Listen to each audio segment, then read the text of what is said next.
Kali ini kita mau coba gali lebih dalam nih soal satu genre musik ekstrim ya, grindcore.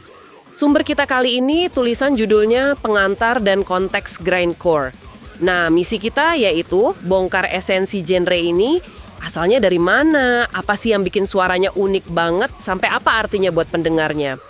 Kita mulai dari akarnya dulu kali ya. Jadi ini pertengahan 1980-an di Inggris. Kota-kota kayak Birmingham sama Nottingham disebut-sebut jadi tempat lahirnya grindcore. Yang menarik, ini tuh nggak muncul gitu aja. Kayaknya akarnya kuat banget dari semangat do it yourself, DIY yang kental dari punk rock ya. Iya benar banget. Bayangin aja komunitas yang mandiri banget gitu. Mereka bikin musik sendiri, ngatur konser sendiri, bahkan distribusi rekamannya pun diurus sendiri. Wow. Lewat jaringan kayak tape trading atau zin-zin fotokopian gitulah. Sangat-sangat DIY. Gila, mandiri banget ya. Dan semangat kemandirian itu nyambung banget sama kondisi sosial ekonomi Inggris waktu itu. Era Thatcher kan. Sumber yang kita bahas ini juga nyorot gimana lirik-lirik awal grindcore itu jadi semacam respon langsung. Ya, respon ke isu pengangguran, kemiskinan, kesenjangan sosial yang dirasain banyak orang. Oh, jadi dalam juga ya konteksnya. Iya, jadi ini bukan cuma musik keras buat pelarian gitu aja. Tapi kayak teriakan kolektif lah. Cerminan zaman yang lagi bergejolak banget. Konteks sosialnya kuat berarti ya. Kalau gitu ngomongin musisi nih. Siapa yang pertama kali bener-bener kayak ngedefinisiin sound grindcore ini? Nama Napalm Death kan sering banget disebut. Betul, Napalm Death. Mereka kan udah bentuk dari 1981 ya. Sering banget dianggap titik krusial. Apalagi pas album debut mereka, Scum, keluar. Itu kayak, netapin cetak biru lah. Kecepatan brutal, vokal yang agresif banget, plus lirik yang penuh kesadaran sosial. Iya, Scum itu legendaris banget sih. Pengaruh mereka memang, kerasa banget ke band-band grindcore setelahnya.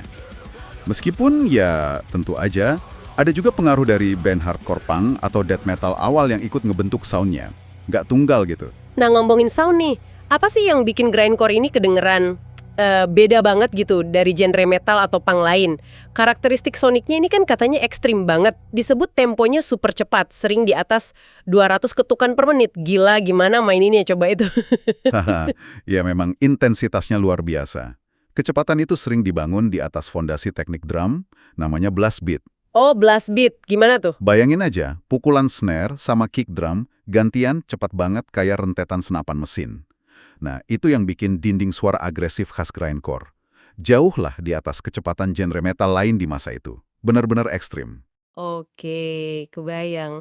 Terus vokalnya juga khas ya, bukan cuma teriak biasa gitu kan?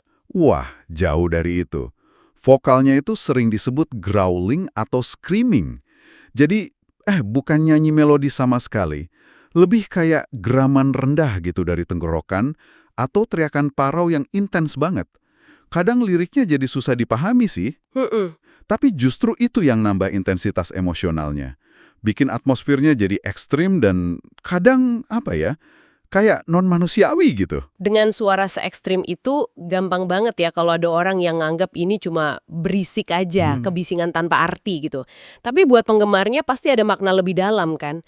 Semacam pemberontakan mungkin. Tepat sekali.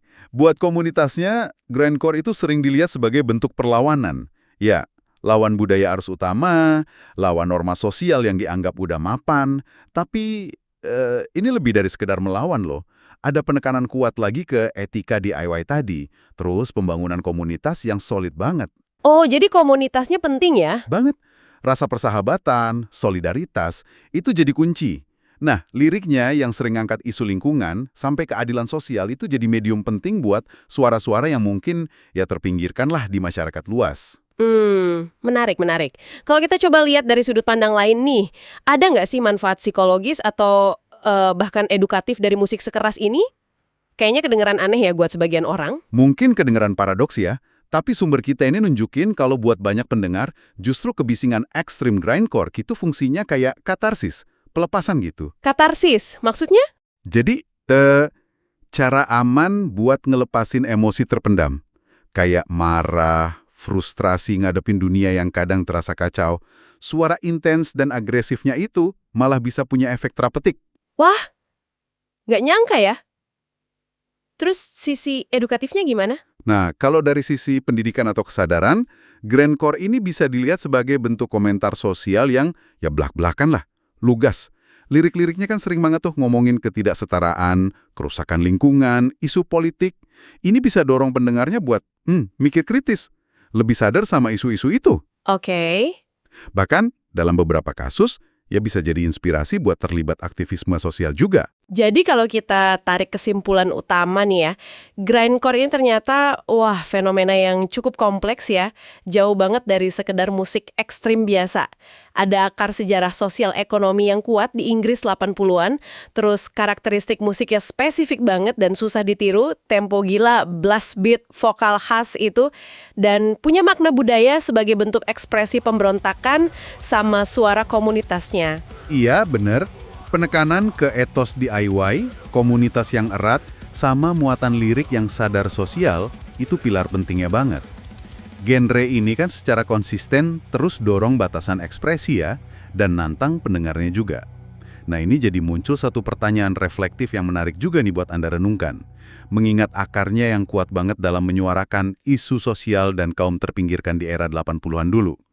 Kira-kira gimana ya relevansi semangat pemberontakan grindcore ini di tengah dinamika sosial, politik sama banjir informasi yang beda banget sekarang? Apakah bentuk ekspresi se-ekstrem ini masih bisa nemuin gaung dan makna yang sama kuatnya di zaman sekarang? Wah, pertanyaan yang bagus banget tuh buat Anda pikirkan lebih lanjut. Oke deh, terima kasih sudah menyimak penelusuran kita kali ini ya.